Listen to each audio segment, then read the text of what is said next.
transmission drain and fill on this 2013 Ford Fusion. Now the same procedure is gonna work on the, I think it's a Ford Escape. Basically all we're gonna do is a drain and fill. The reason why we can't really flush it or do the transmission service kit is because the transmission filter is inside the transmission. So if you want to replace the transmission filter, you have to take out the transmission itself, take it apart, take the housing off, and the filter's inside, so it's not serviceable. So all I'm gonna do, I really wasn't gonna make a video, so I really wasn't planning on all these, but I already started, so I was like, hey, I might as well just give some pointers and stuff. Where we're gonna put the oil is up here. There it is, up there under the throttle body. So I just move all these out of the way to give me some space. I like my elbow room and really don't like to feel like I can't squeeze down there. So I basically moved the air box out of the way, the hose that goes from the mass airflow sensor to the air box, move that out of the way. And then right there it has this little coupling. Let me find it for you guys. This little coupling goes right there on the top, and then it has this little cap that's gonna go there. Here's a cap. It says Mercon LV only. That is something very important. Make sure you guys only use Mercon LV on these type of transmissions. It just has some special additive in there from Ford or whatever you guys buy it from that it's specific to these transmissions. So you don't want to, replace it with Mercon 5 or anything like that, or Dirk Merc.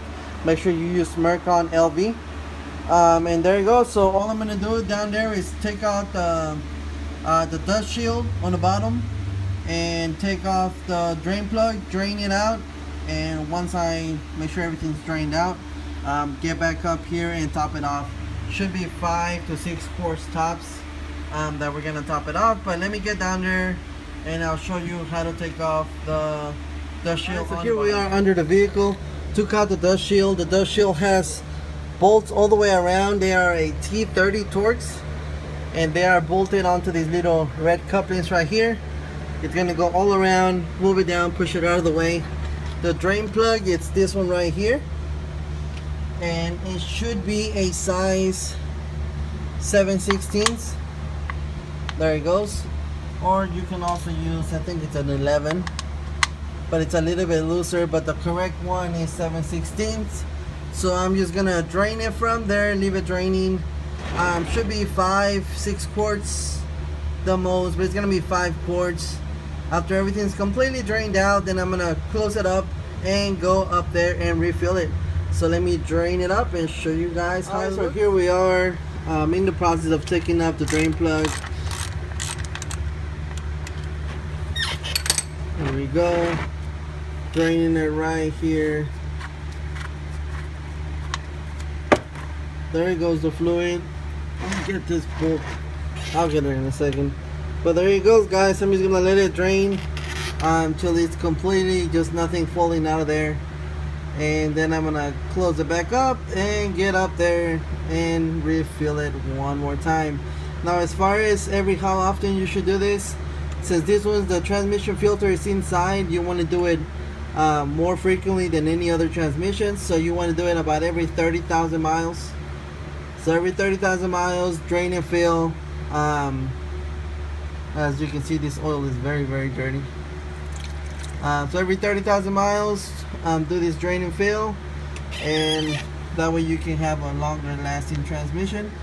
But I'll show you guys once it stops dripping how it looks. Here we go. I say this transmission is completely drained. That's pretty much when you want to stop, when all you see is a little bit of drops coming down.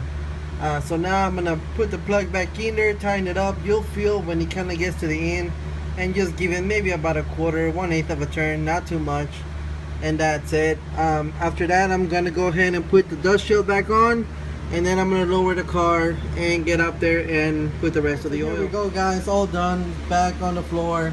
All the oil that I took out, just to double check, is usually 4 to 5 quarts, but just to double check, I went ahead and put it in one of my empty 5 quart jugs, and yeah, it's just about there.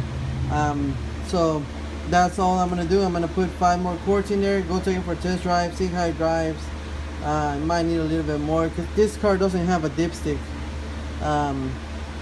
But yeah, that is it, guys. That is how you do a drain and fill. Just make sure you keep the right amount of fluid in there.